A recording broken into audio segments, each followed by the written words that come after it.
Are we live?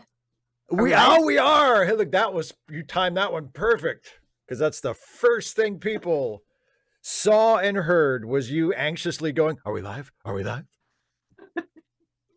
We are indeed. We are indeed. I'm so glad. Hi.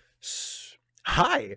Happy New Year. This is the first one of these we've done in a while. 2025. Yeah, we took a little break because why do they have to put holidays on our live stream days in the middle of the week? I know, right? Ugh. What is this People. bullshit? Now that it's officially go ahead. Go ahead. I was just gonna say before we get into our usual pre-episode chit chat, we are watching Poirot tonight. We're watching The Adventure of the Egyptian Tomb. So if you do not have, yes, are we gonna be in Egypt? I hope so. I hope it's as realistic as in that previous episode. That'd be so good. But anyway, so that's the episode we're watching. If you do not have if you do not have a copy of this episode yourself and you would like to watch along with us, there is a link where you can download a copy of the episode in the description, in the video description of the stream. So go ahead and make use of that if you need to. It's hosted on the Internet Archive, and sometimes their download speeds are kind of slow. So you might want to start downloading now, just to be safe. So having said all that, honestly, you've had like a month and a half, right? Well, yeah. I mean, if you happened to check the scheduled live stream, and yeah. Air One Fire says The Adventure of the Egyptian 2 would be a great B movie. Yeah, but would you have to have already seen The Adventure of the Egyptian 1 in order to follow it, or would it be standalone enough that you could just, dive right in with 2? That would be my only concern. Anyway, it's another version. It's a slightly different version of the same origin story as The Adventure of the Egyptian. Yeah, it's the origin story from a slightly different ship, So it's like what's the one? Grendel. It's like Beowulf, but from the Grendel's point of view. Yeah, or just like pretty much the entire freaking Batman franchise. Well, yeah. I actually, sometimes I will. We were talking about that with Superman. Were we? Well, I was what I was about to say was I saw somebody on Threads or one of the social media things that I'm on. I forget. They all blur together at this point. But James Gunn has said that in his Superman and Batman movies in the new DC, the movie DCU, right? Mm-hmm.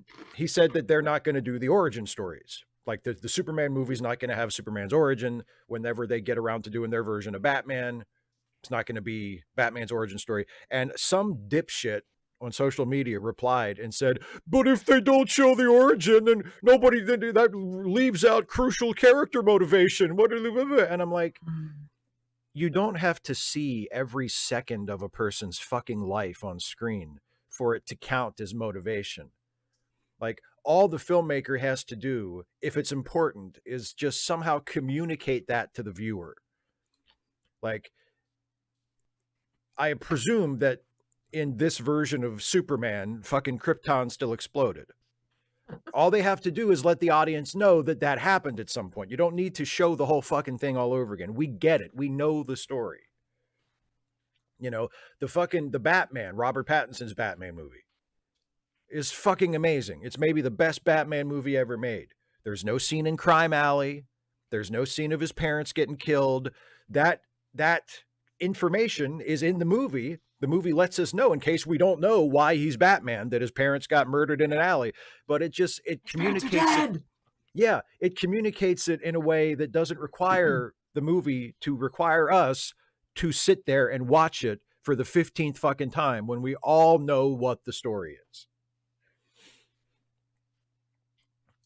So anyway. Yeah. I think you did tell me about that, because I was just like, yeah. it like anybody who is enough of a wanky fan to complain about not getting an origin story always already knows the origin story. Like Exactly. if anybody what a great didn't know point. the origin story, they won't care. They won't Yeah. care. The only people who care are those who already know the origin story. I don't know why you would want yet another one, another retelling No. of the same thing. Like I can Well, understand some retellings and looking at it from a different perspective sometimes, but like, and I think maybe that's an interesting conversation to have, but I don't think it's something that you actually need to run experiments on. Like, how many of the origin stories do we need before we're friggin' sick of them? I'm thinking 2. You know, you get the original and then you get a slightly different perspective. Have you gone to see, you were talking about going to see Nosferatu. Did you? I haven't seen it yet. No, I really want to, but I haven't had a chance to see it yet. What was your, what were you going to say about it? Well, it's retooled. Like, oh, presumably. Yeah. Yes. Like it's not, you know, they didn't just go back and like take the old film and go, okay, we're going to show this again. Yeah. And charge money again. and you know, that's a good example, because how many Dracula movies have there been? How many I mean, I think it's still, Dracula is still like the most adapted literary work by far. Like, it's not even, I think Sherlock Holmes is number 2, but Sherlock Holmes as a character, not any single Sherlock Holmes work, although they've all been adapted like crazy. But like Dracula has been adapted countless times. The only origin story for Dracula that I have ever seen in a movie is in Bram Stoker's Dracula, the Francis Ford Coppola one with Gary Oldman. That has an origin story for Dracula, but that's the only one I can think of off the top of my head. Like, nobody, like, it doesn't matter. That's not the focus. How did he become a vampire? I don't fucking care. Do you really care how he became? Does it matter? Does it matter at all to the story? No. Something crucial motivation, blah, blah, blah. Yeah, well, exactly. Well, because like, I mean, go ahead. Sorry, I keep talking over you. Go ahead. I appreciate your passion. I have another example I want to get to, but yeah, please go ahead. Say what you were going to say. Okay, well, I'm just going to say, I want to touch on what H.B. Haggis said a while back. I would wish they'd done more TV about Tommy and Tuppence, because that ties into something that we talked about a little while ago. So I want to get to that. I just don't want to forget, because I forget things. Yeah. No, okay, I'm saying I'm going to talk about that a bunch. I'll remind you as soon as because like, well, the Dracula thing is a similar point, but like origin stories in general, until relatively recently, origin stories until relatively recently were treated as just kind of like almost narrative bonus material. You know, it's like, just in case you were curious, here's where this person came from, right? Like if it was a TV show that had been on for a little while, or if it was a character in a comic book that had been around for a little bit and was successful. Like, I think Superman's origin is in Action Comics #1, but it's like 1 page, and it's only there because Superman at the time was like so unusual that they figured like, well, maybe people would need some explanation as to why he's so strong and why bullets bounce off of him and stuff like that. Batman, the very first Batman story, Detective Comics 27, no origin story. Not even a hint of it. It's not even mentioned. There's no explanation for why this guy dresses up like a bat and fights crime at all. It's completely irrelevant. They do eventually get around to telling you, but like a year later in the comics. Like, it's not urgent information that people need. Most TV shows, the first episode is not the origin story of the characters. No. Like you know, the first episode of Star Trek, they're all already on the ship. They all already know each other. They're all already doing their Star Trek thing. You know, we don't see like, oh, how did Captain Kirk and Spock meet? It doesn't, who cares? It doesn't matter. They do. Who cares? they're on a spaceship together. They're in like some kind of futuristic space military, and they're serving on a ship together. That's how they know each other. Shut up. Don't worry about it. You know? Anyway, so you, Tommy and Tuppence. Yeah. Well, I'm really quickly, I'm going to say, Yes, please. Liz, you said, I, for one, love an origin story, and especially a, no, this is how it really happened. Which makes me wonder, Liz, did you watch Clue with us? Because that's in there too. The multiple, yeah. This is no, yeah. but this is the real ending. Yeah. But here's how it really happened. But yeah, so we talked about how because you mentioned that like Sherlock Holmes wasn't all in the public domain at once, but right. You said something about how like, because we talked about this, you could use like when the first stories went into the public domain, you could use the elements from those stories, and you could use Sherlock Holmes and anybody who showed up in the stories, but you couldn't use Moriarty because he wasn't in the public domain yet, or any his of the elements wasn't from public domain yet. Yes. Yeah. And I was just like, well, then I think Tommy and Tuppence is in the public domain. So like you couldn't use the later stories like N or M, or I think really only the first one is in. The Secret Adversary is the one that's in there. So as much as I loved the short story collections, freaking brilliant, probably my favorite one. It's just so good. But that first one where they're not married yet. I think in the second one they're just married. You could, first of all, you could do that story, which is a rollicking good adventure. But also then you could fill in the gaps of, the adventures that they go on, as they're, sort of courting and since Tommy has proposed and Tuppence has accepted, and then the hijinks that ensue as, they meet each other's families and so on.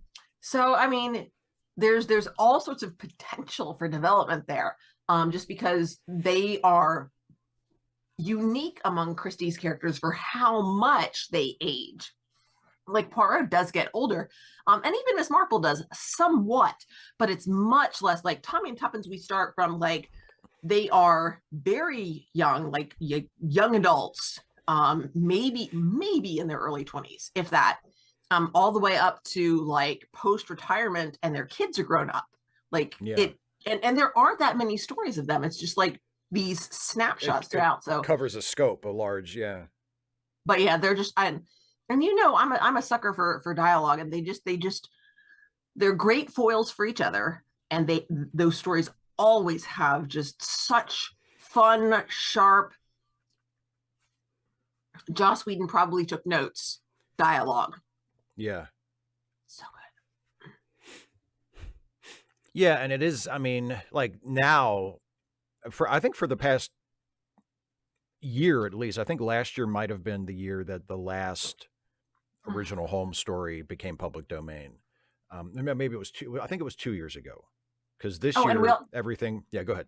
We also talked about Miss Marple being in the public domain, and I think you which said she is like just barely. Yeah. Some of the Tuesday Club Murders, which is like such a wonderful collection of short stories. I know I gushed about the last one with Jane and how she says, but I don't know the ending. I thought all of you were so smart that you could figure it out, and then I would know. And they're like, really, Jane, we excuse a lot because you're gorgeous, but this is just too much.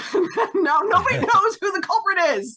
And now they were all mad at her. And yeah, oh God, it's so good. So good.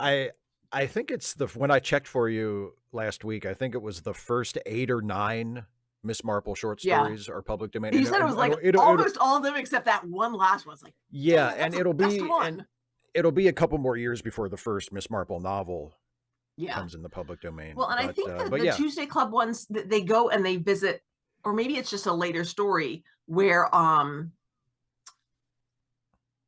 Raymond's I don't know if she's his girlfriend or just somebody who is with him a lot.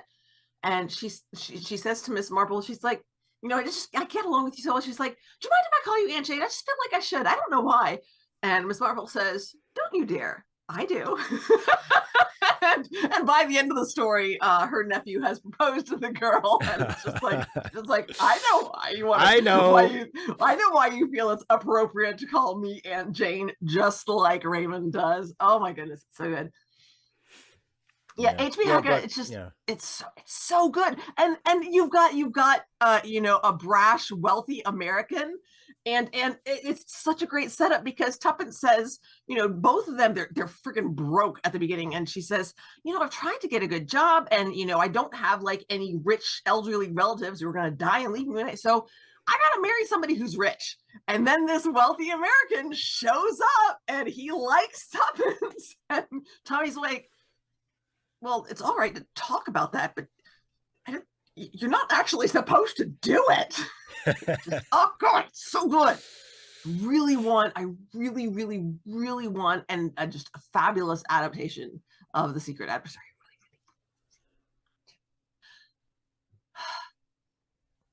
Well, perhaps someday. Hey, perhaps you'll be the one to write it. Maybe. It'll be that you can sell your first script. So, and also today was students' first day back. So yes, this is a big day. This is not only our first day back. This is your first day back at school with students. With students, yeah, we were back on. I was back on Monday.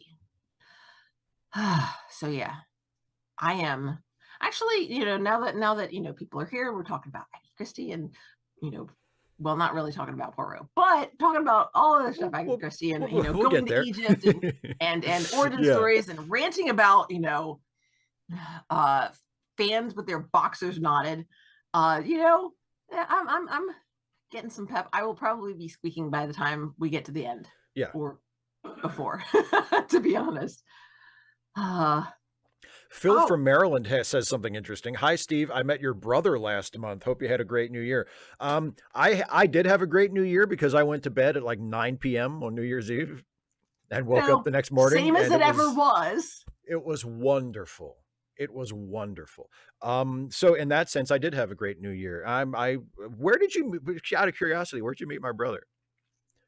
Like you met him for the first time? Like you and he don't know each other already? You're not friends? Like you just... IDK. Was he fixing your car? Were you a patron of his garage? Or is he like a friend of a friend? I'm desperate to know. But yeah, I mean, subtitle for this one: Steve gets desperate. Yeah. Everybody's gonna be rewatching. What? I don't get it. What up? You're not watching. You're not paying attention. You miss it. See, this is why it's important to be here live. And that you just said, it's important to pay attention. I was actually going to say that when you brought back up like the origin story thing and fans getting their undies in a twist. My preferred solution to all of that, to people who say like, how can we understand their character motivations if we don't know the origin story, et cetera, et cetera. Just pay attention. Like whatever it is, whether it's a book you're reading or a show or a movie, or like just watch the thing you're watching and pay attention, because 99 times out of 100, all the information you need is there in the thing you're watching. And the questions you're asking are if it's well crafted, what you need is in the text. If it's competently crafted, like it doesn't even have to be like superbly crafted. If it's just competently crafted, everything you need in the thing is there. And if you're, because like it reminds me of about Phil says he met my brother at an auto parts store. Well, there you go. That makes sense. So you work at the auto parts store, and he was coming in to get something. That makes sense. Anyway, yeah, like the Star Trek fan wank short. The one where they deep faked young Kirk and Spock, and they did like the Kirk visits Spock on his deathbed, right? And someone in one of the comments said, well, it was nice that they concluded their character arcs. And I was like, that had nothing to do with their character arcs. Their character arcs were done. Specifically, both characters were dead. Like Kirk died in a movie 30 years ago. Spock died off screen, but was mentioned that he had died in a movie 8 years ago. So as far as the audience is concerned, both characters have been dead for a long time. The fact that you, as a nostalgic nerd, wanted to see them have one last sad farewell, that's irrelevant. That's not a character arc. That's just a wish you have as a fan. Well, not only that, like, I mean, death is an ending, but it's not necessarily the resolution of an arc. It's a stop. It's just a True. stop. That's true. It's like, and so what you're looking at, what you're seeing isn't the resolution of a character arc. No, it's a vignette. It's a slice of life moment, and it's at a particular, typically very meaningful point in life. The recognition from someone that they are about to die, adds a poignancy there. But Sure. I don't see that that's inherently or necessarily more valuable than, I don't know, any other time they get together for some sort of special event or happen to run across each other coincidentally, and they're just like, oh, I didn't know you'd be here. And they take a break from whatever important thing they're doing, because screw the important thing they're doing. The universe can wait. This is my bestie. There are all sorts of important, right. Like the importance of that moment matters less than, or should matter less than, the relationship between the characters in this little story that we're telling. And just, I haven't seen it short. So IDK, it sounds like there's not really a story there. Yeah, no. Two more things from the chat I want to acknowledge, and then we can start watching the episode, unless you have something else. Air One Fire says, in terms of character arcs being completed, just like Luke Skywalker's character arc was done in Return of the Jedi. Yes, I agree. You are correct. I like what we got from Luke in the sequel trilogy, like especially Last Jedi. Like I thought Luke in The Last Jedi was great. I thought Luke was fantastic in The Last Jedi. But in terms of his character arc, did we need that? No, we didn't. Luke's character arc was done in Return of the Jedi. We didn't need to see anything more from him. I completely agree with that. He was the Jedi, and he brought back the Jedi. They have returned. And what they did in Last Jedi successfully was something that is really difficult to do, which is to reopen a closed character arc and make it feel worth it. Make it feel like, I'm glad they did that. Because the story does go on, and that's one of the things that sometimes things can feel pat. Because yes, they'd blown up the Death Star, but as we see, there's still remnants of the Empire, and winning a battle doesn't win the war. And so, but at the same time, tying up all the loose ends is just kind of a pain in the butt. Yeah. So, so you have to bring closure to the story in a way that feels, fulfilling as far as the narrative goes. But the fact that they were able to come back to it and not have it feel like they were just plugging in a whole bunch of holes, like a strawberry basket, that it had that fluidity. I felt really well done. So. Yeah, I agree. Caitlin says, by the way, Steve, I predicted the jerk fans' reaction to that silly Lower Decks gag, just like you said, but I totally avoided the fan wank to avoid confirmation till you talked about it. Like, what pissed me off more than that about the gag wasn't the gag itself, but the immediate realization that they'd look way too deeply into it. Yeah, I mean, the gag itself is it's no better or worse than any other Lower Decks gag. I mean, I'm not as most people who watch me know, I'm not a huge fan of Lower Decks, but there was nothing wrong with the gag itself, other than the fact that it wasn't funny. But there's nothing offensive about it. It was, it was a meaningless reference in place of a joke. There was no moral turpitude. No, there was no moral turpitude in the gag. But yeah, it was. The idea that people who have an axe to grind, people who are way too invested in Star Trek, in this case, I mean, people are way too invested in lots of stuff, but people who are way too invested in Star Trek and have this bizarre notion that if they could somehow convince themselves that Star Trek Discovery doesn't count anymore, that will make Star Trek better automatically for some reason.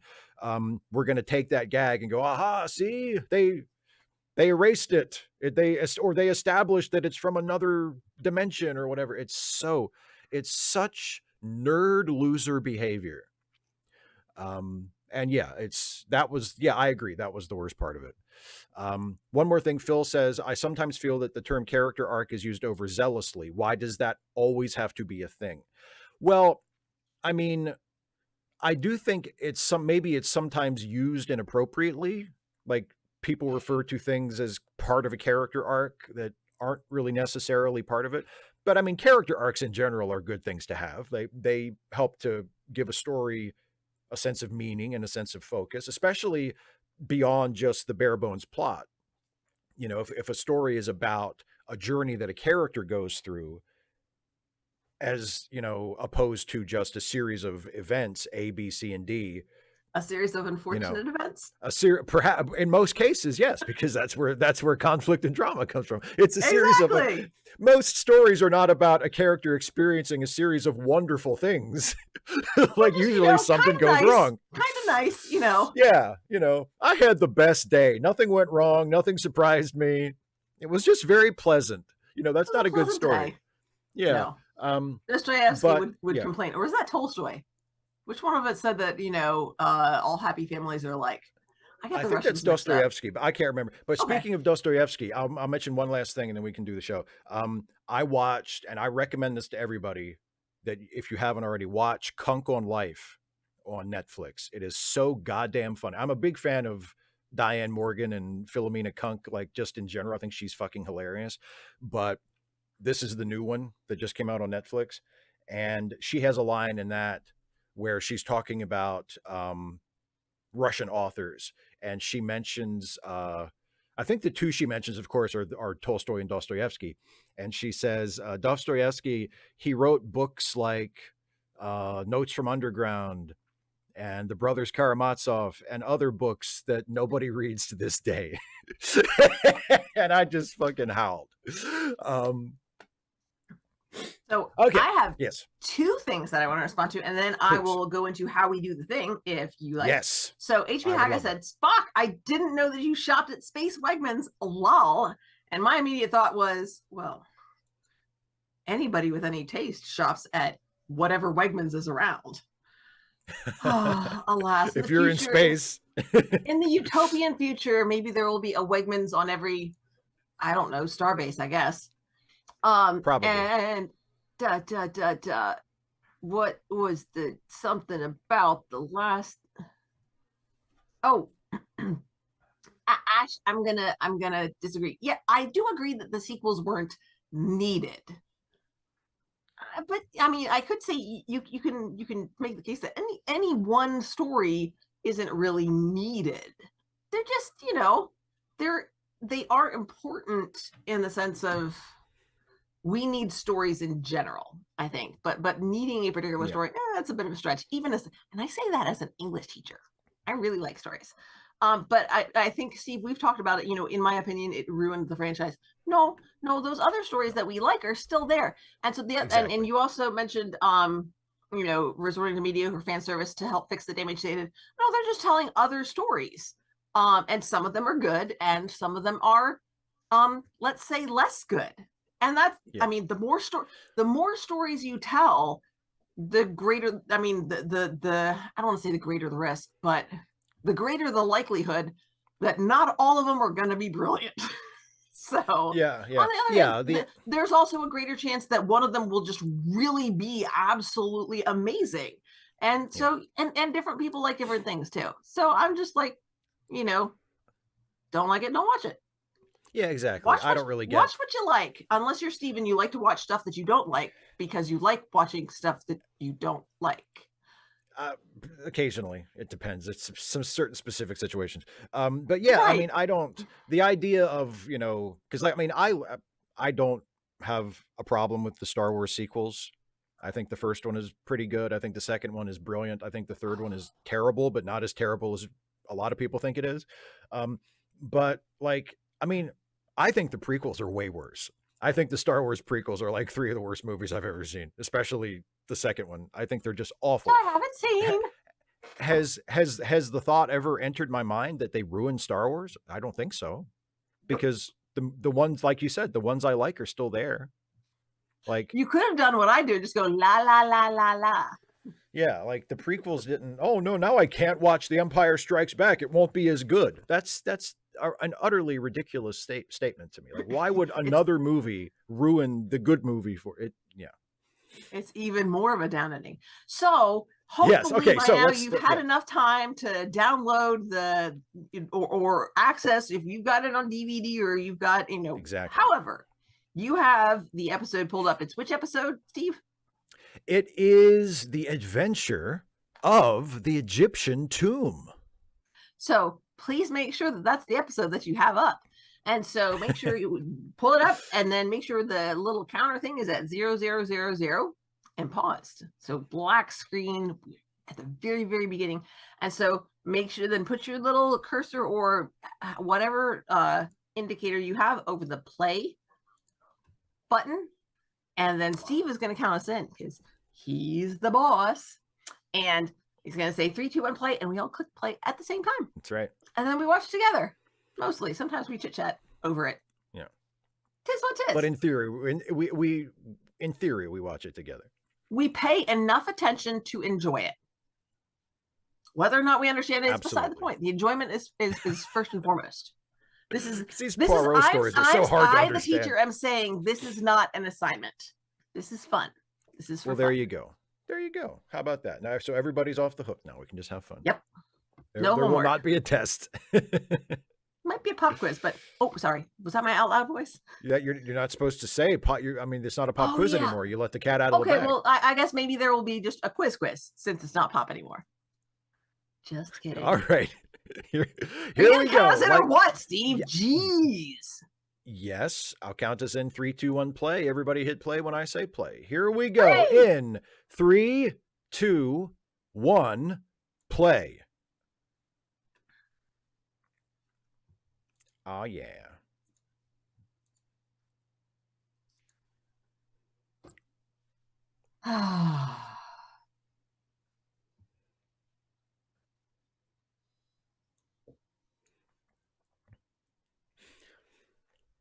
We haven't heard the theme for a while. We've been watching the longer ones that don't have the the intro. And the spiky, pointy purple things. Yeah. So Dana is saying that it's just a show and the nerds really should relax? Not exactly. More that, not it's just a show, but this is, and it's not, it is a show, but more that this is just a bunch of friends hanging out. And the show is just the pretext for us getting here. Yes, there you go. Although, if you are wondering how we eat and breathe, you shouldn't be because we are both having pizza. That's how we're eating. So. I'm not having pizza. My pizza. Well, you had it. I'm about to start having mine. In the belly. And now I have some raspberries that I'm finishing off. Yay!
Let's all tempt fate together.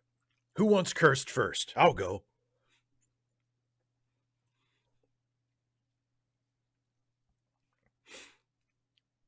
They catch Indiana Jones already in there.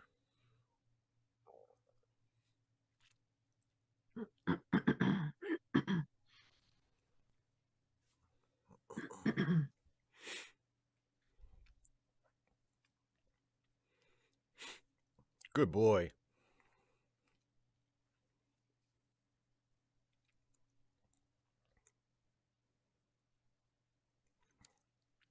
So where's the giant mummy that Superman fights? I think that's in the next room. Oh, okay.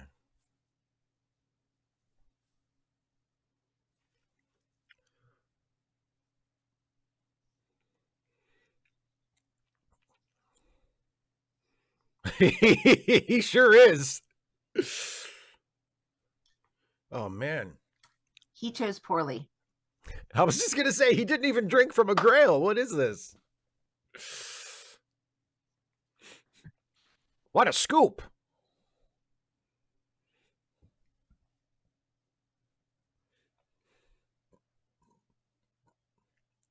H.B. Haggett. It was a really well-lit tomb, wasn't it?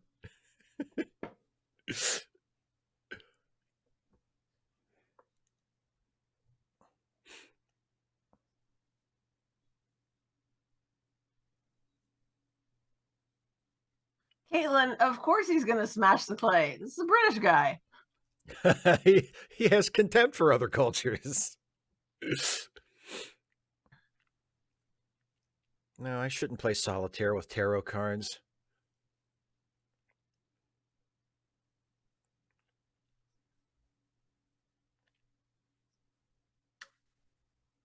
Well, that's out of character. She was distracted. Miss Lemon was distracted? She was playing with her tarot cards.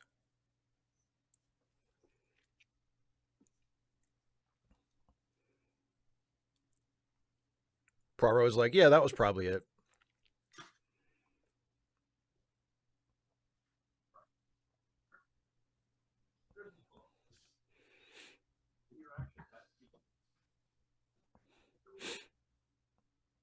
Incredible how it's raining outside and he's even carrying an umbrella, yet he's not wet at all. Mr. I Love Dance, she's really off her game. Maybe she's sick. Oh, maybe she opened the tomb.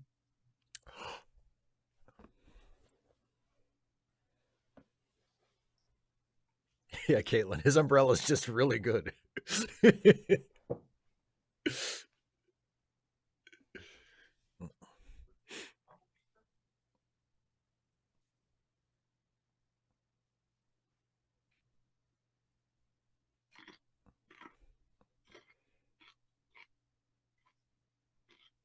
Mother ready.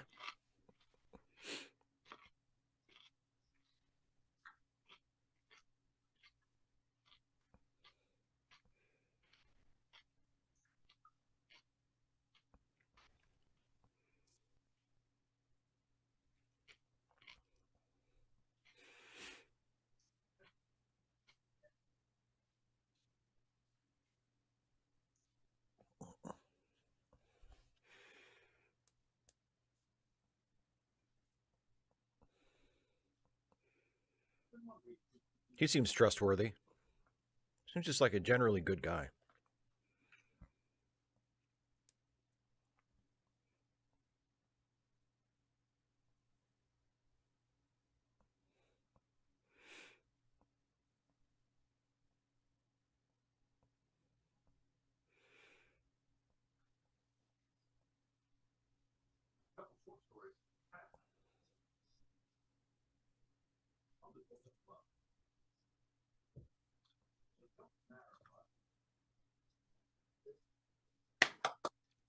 It's the American! Yes, Yay! I just all of these genuinely American people.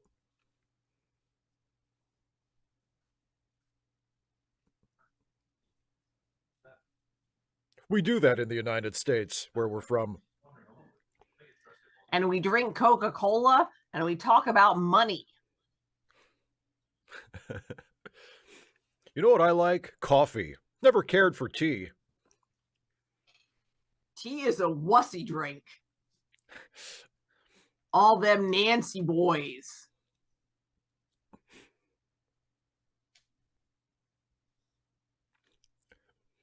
That was fun. Yeah. A British actor doing an American accent, doing a British accent. Ding.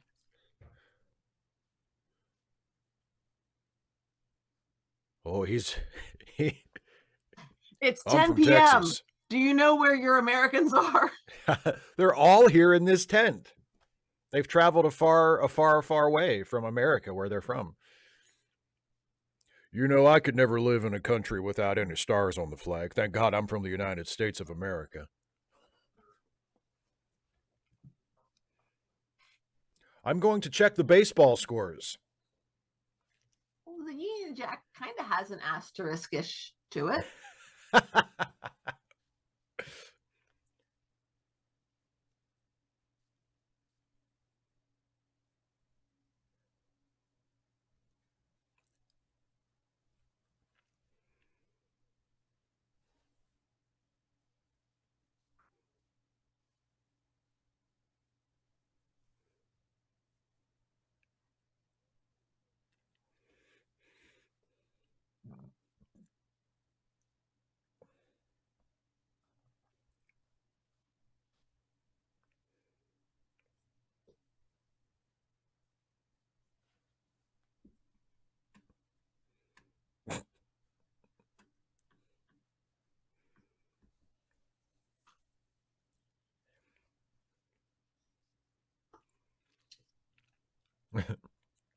Uh-huh. Are you okay?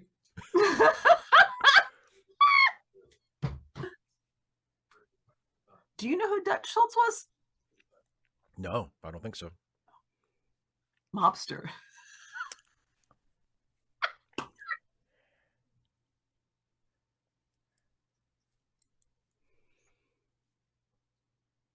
Please tell Stock me we have footage. something in New York and everybody is American. Of course.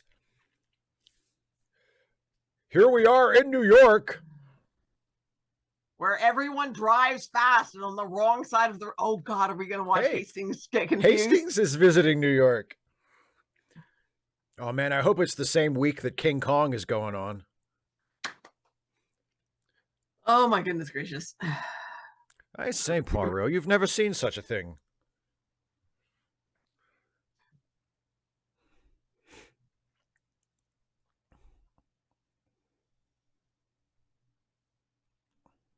Caitlin says, why biog instead of just bio? Well, because this is back in, the 30s, and they weren't yet as efficient as we are today in the future.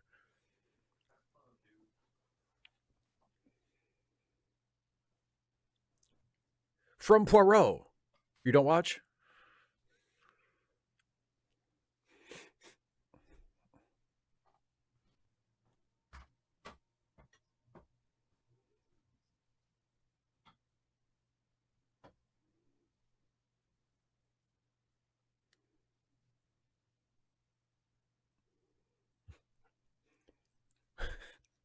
We definitely know each other, though.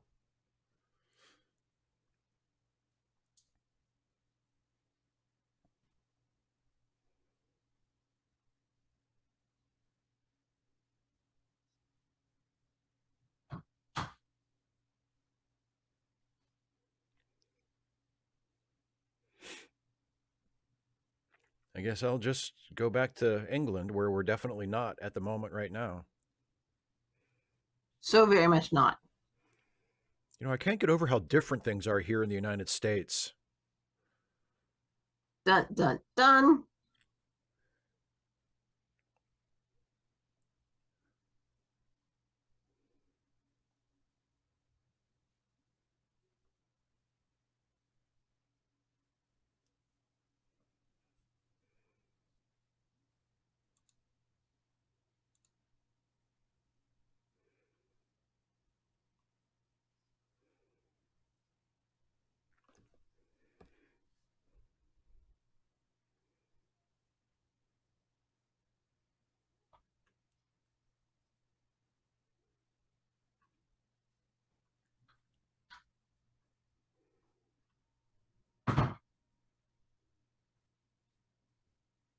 Anubis giving him all the side eye, exactly. What are you doing in here?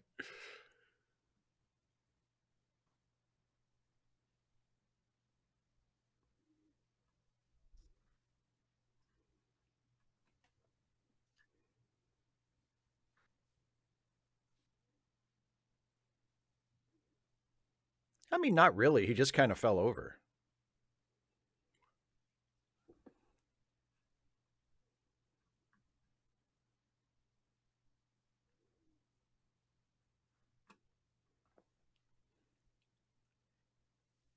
Don't skip leg day.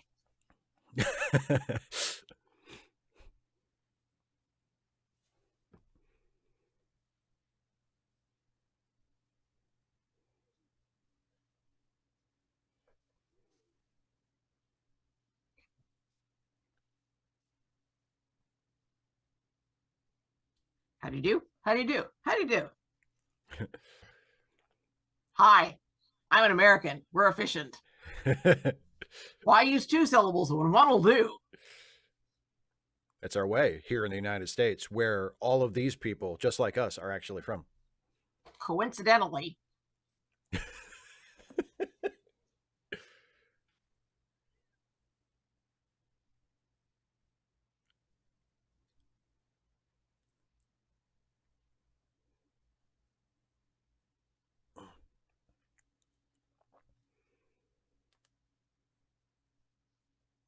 They agreed that we should steal these artifacts.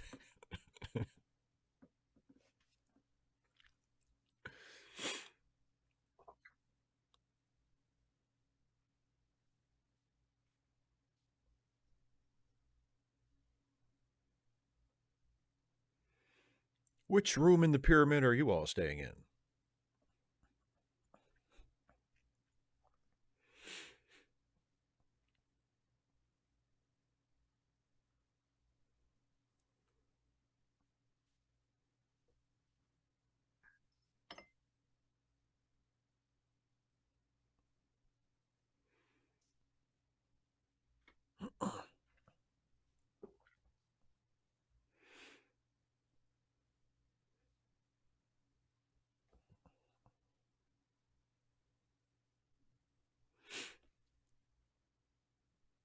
Uh-oh. Is Hastings going to get to contaminate a crime scene?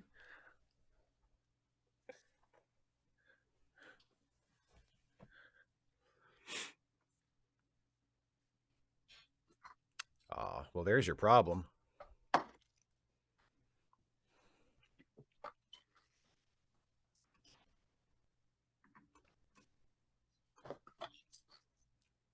Toot toot.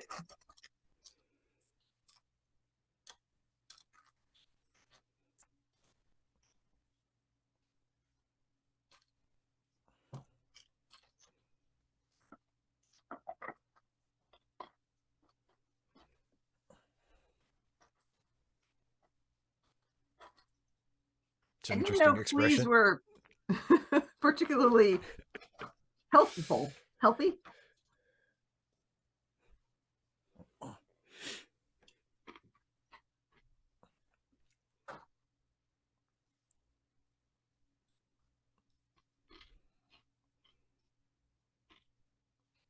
He was a scientist. Nuclear physics.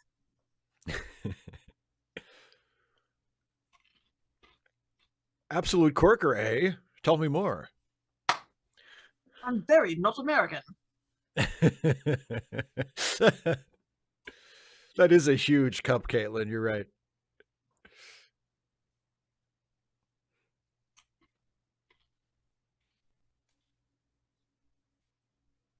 You know, gloves that are white.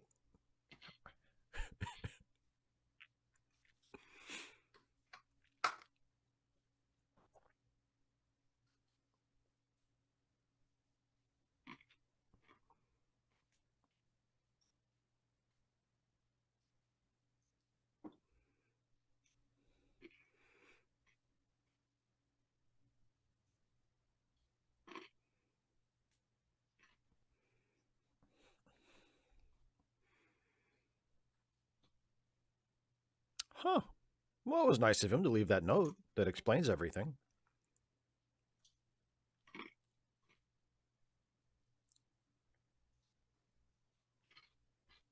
I don't trust these Egyptian statues. There's something suspicious about them. I think it's the music. The music or the camera angles.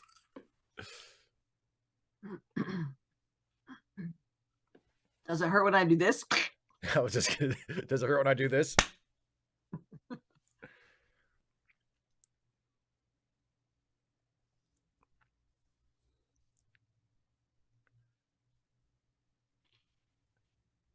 Ow. Ow. Doctor, it hurts when I raise my arm like this.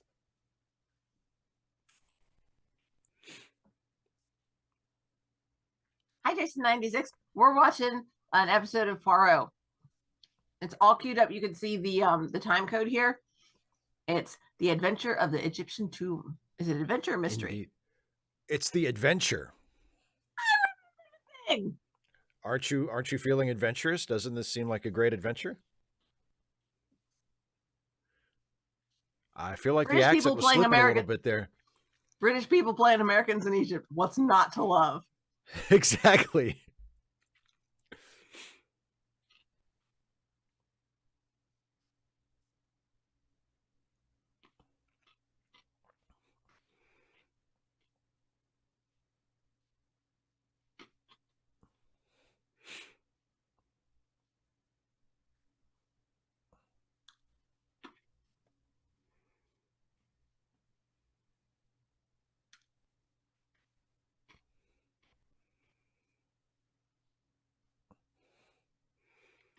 I warn you, it's incredibly erotic.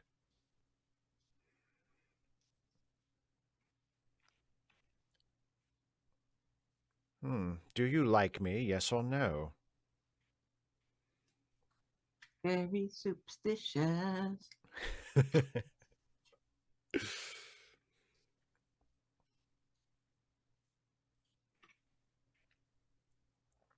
When you believe in things that you don't understand and you suffer.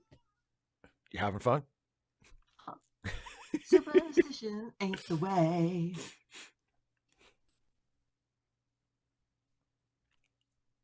Hey, could you quiet down with your cane tapping, Poirot? This is a museum, all right?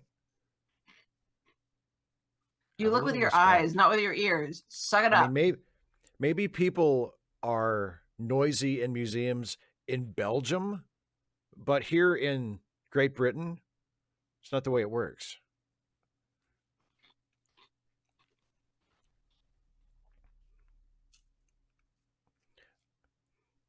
Poirot will defeat you, ancient pharaoh.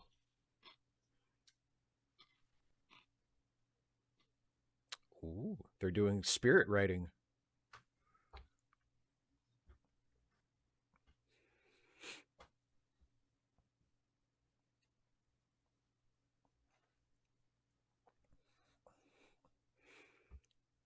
Hastings is an asshole? Hey.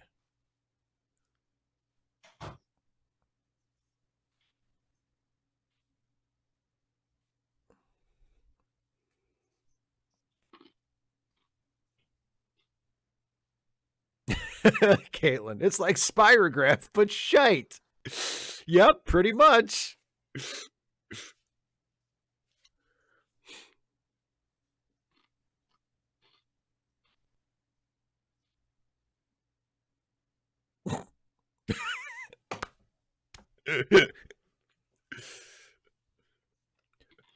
Poirot has the appropriate amount of patience for this bullshit, which is none. Cairo, the one that's in Egypt, Hastings. Which Cairo? What this means with the planchette? Planchette. Why do you even have this?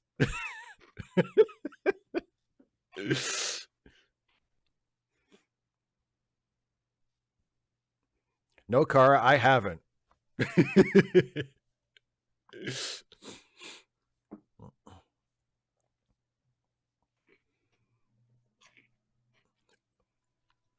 I'm afraid it's the itis.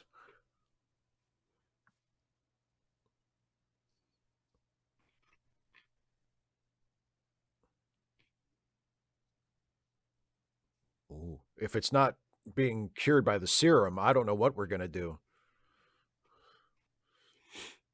He's on drugs! Who taught you how to do this stuff?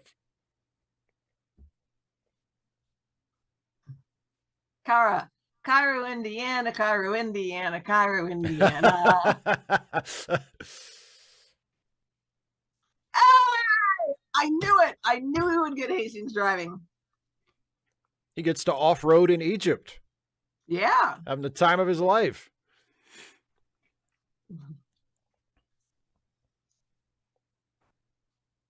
That's true, H.B. Haggett. It respects no one, not even the great Harry Houdini. Speaking of people who had no patience for spiritualism, see that? Tied it all together.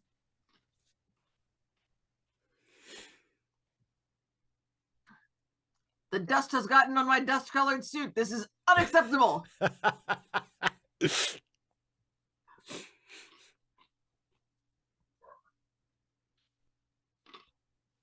That was one of my favorite things about Agatha. What? Her color. Oh, that's right. Yeah, yeah. It was, yeah. Champagne colored. Sparkly sand.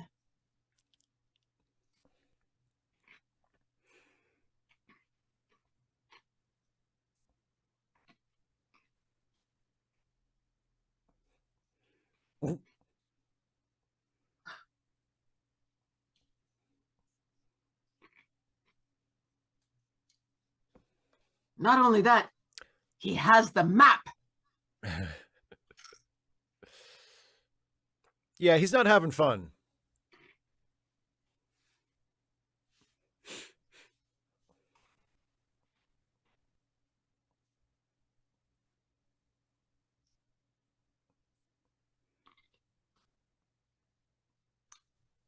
H.B. Haggis. So I've heard.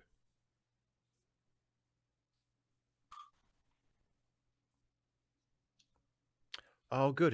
His pain is at an end. Every time someone dies, they do this sinister close-up of this Egyptian thing that I'm sure is going to have nothing to do with any of their deaths.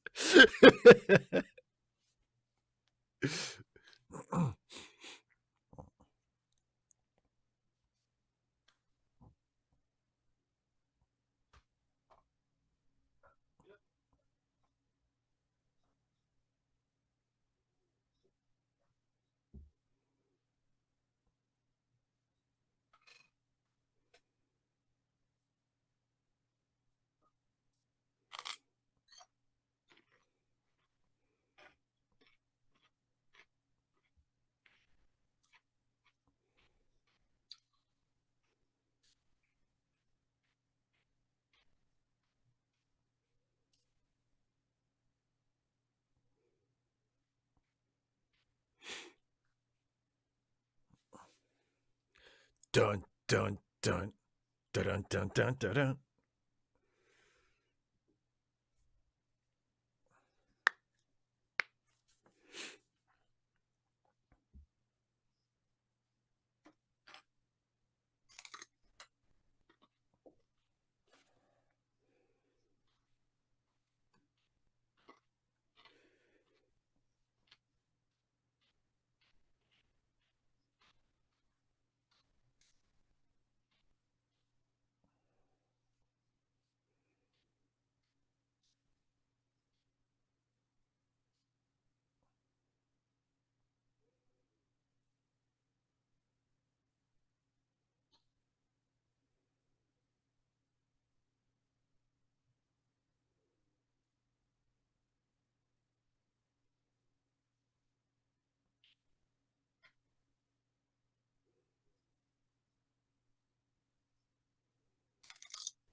Rare alabaster, genuine plaster.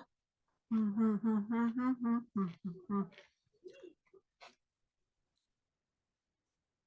clipper that clipped old King Edward's cigars.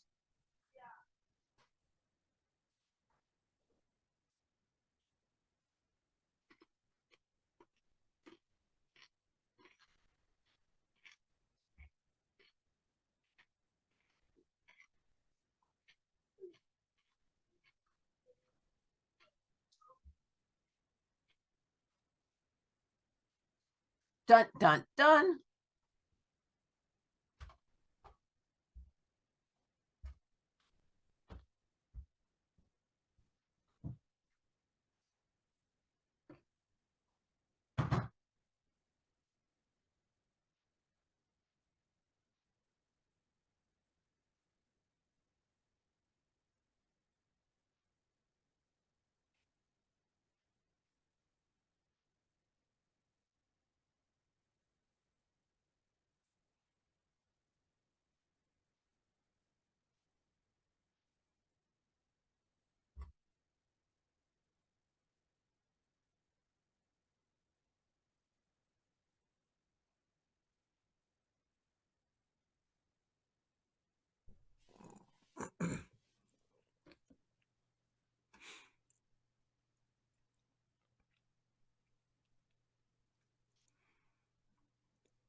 Who? You've got the wrong guy.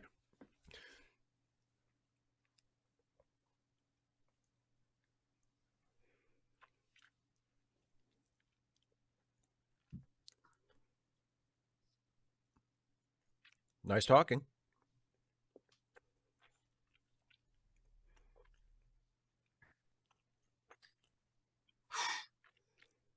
Yeah.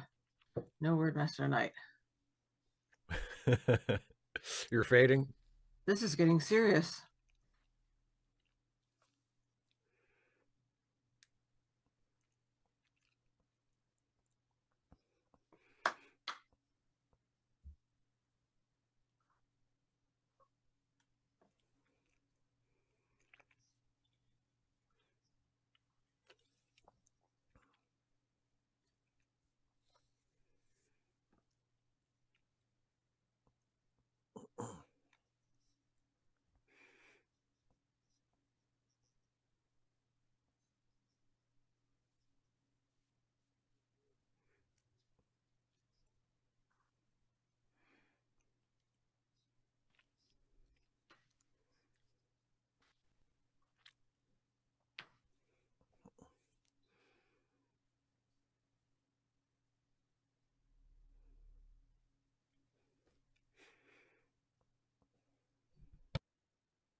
Oh, he's next.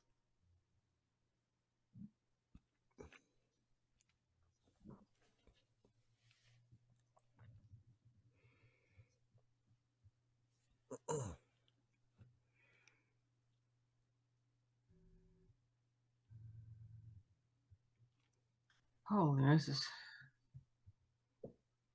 Turns out Poirot killed that one just to let everybody know that he was serious.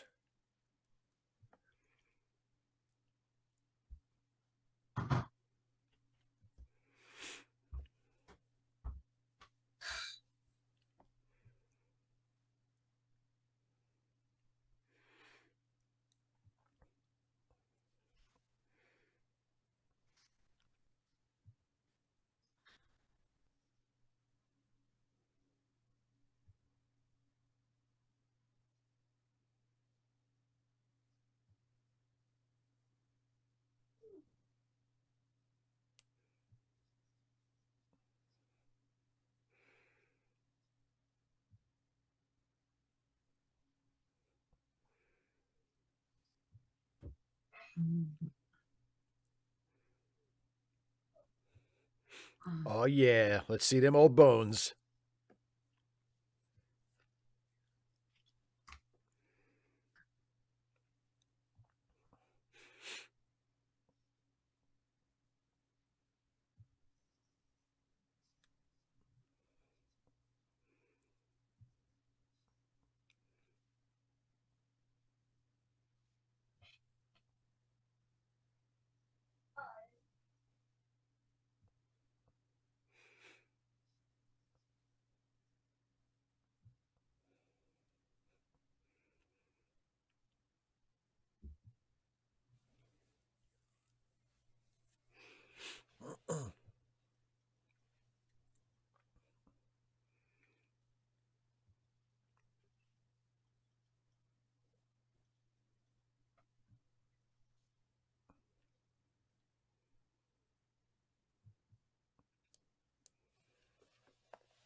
Mm.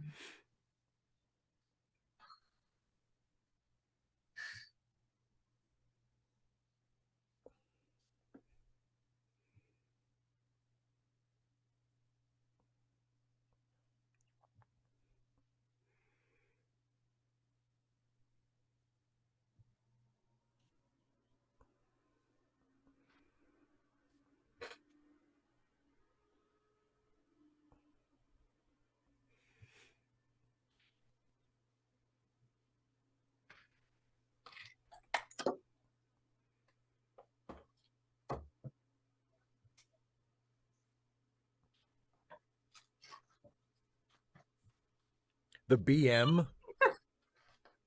That's an appropriate initial, isn't it?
Be self. I have converted to the ancient Egyptian religion.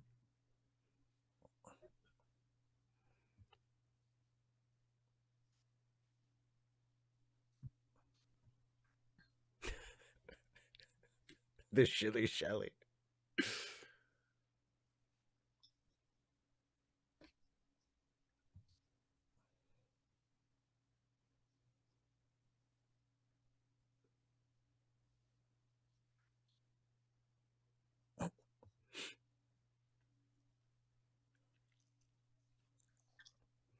Good God, he expostulated.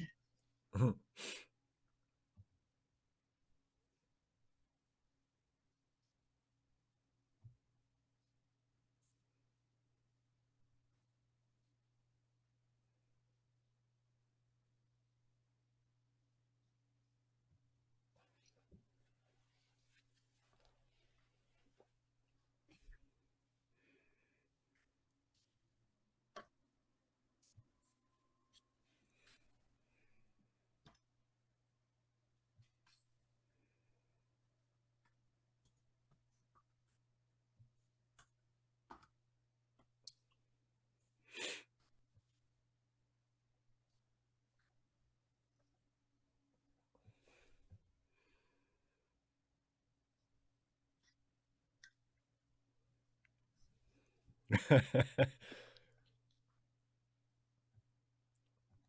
don't have siestas in Egypt, Hastings. You're in the wrong country. Different set of colonizers. Speaking of which, something happened in class today that I wanted to.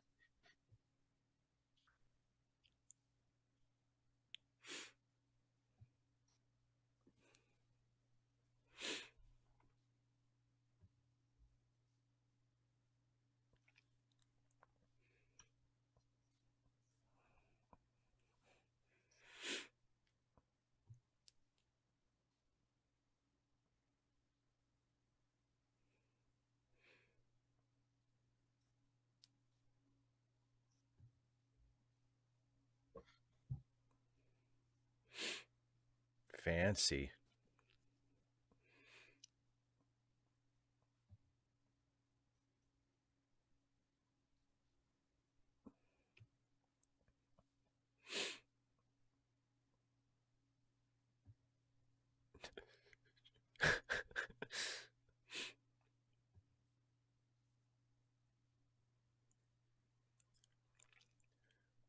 Well, that's what you're there for, Hastings. Tackle the guy. He's sick. You can't hold this guy back. Come on.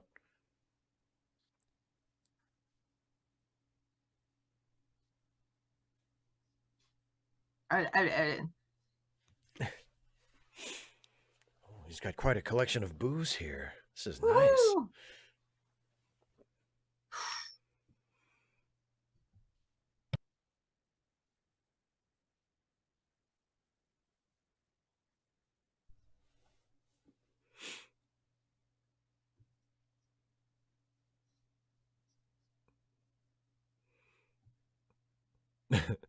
I can't bear to look.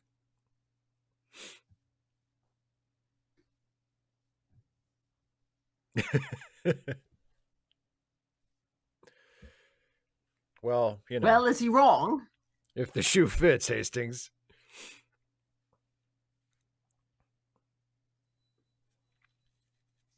You must put it on the correct foot.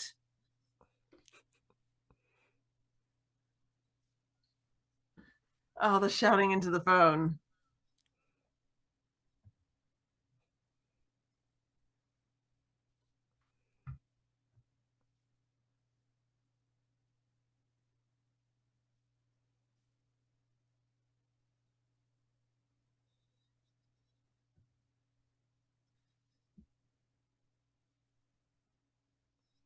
It said, bah. Oh, she loves those cigarette cases. Oh, God, I don't know if I'm going to make it. Just about 10 more minutes. I know. Oh, God.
Oh.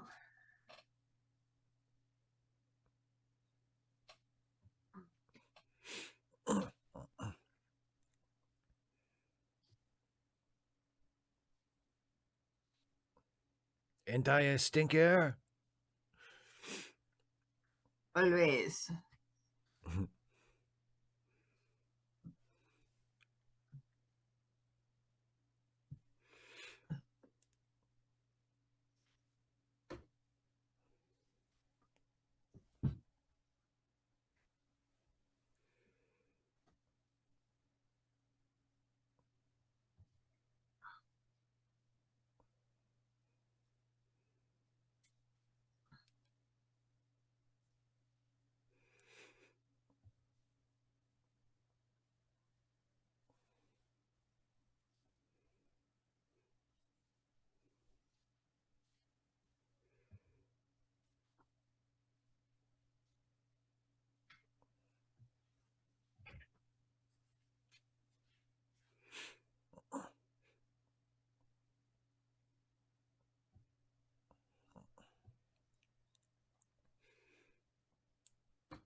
Expostulating again. It's a very British thing to do.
Benefits.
Because I am this smart.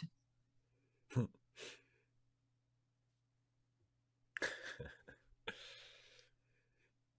la la.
Gotta go.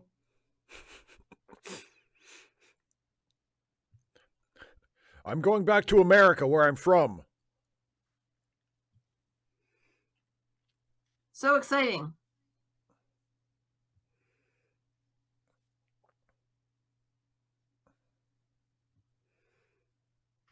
Caitlin, that's great. Wow, a gun. Guess he is an American.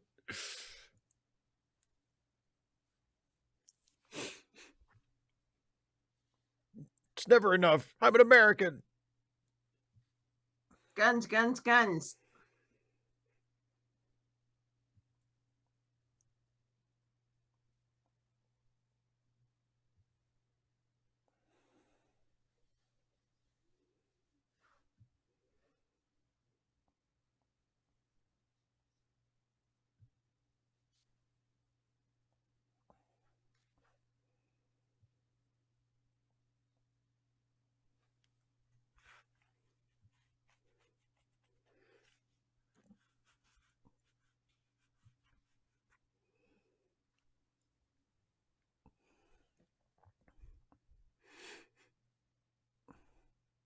Well, I am here, Poirot.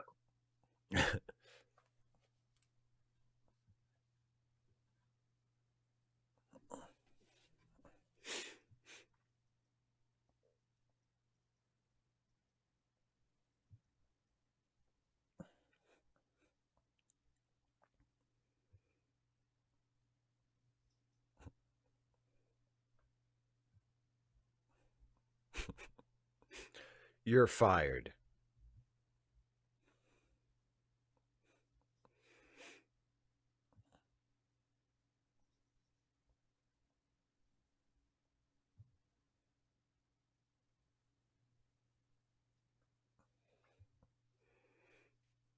Hmm.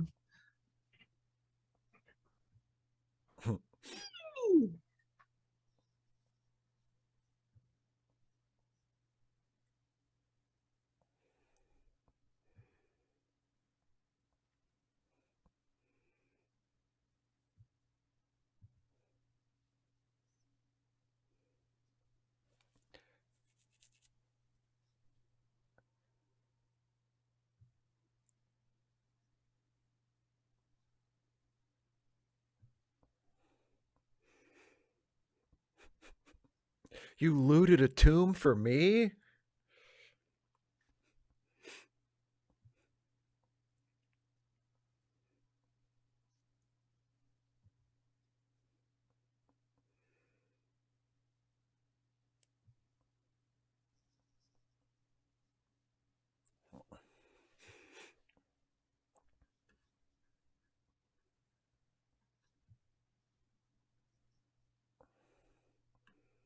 Dun dun dun dun dun. Okay. All right. You made it. I did.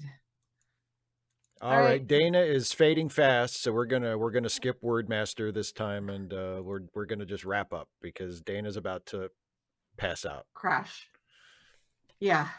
So next week we're gonna watch Deep Space Nine. Yes, we are. Here. And it's a good one. We're watching Children of Time.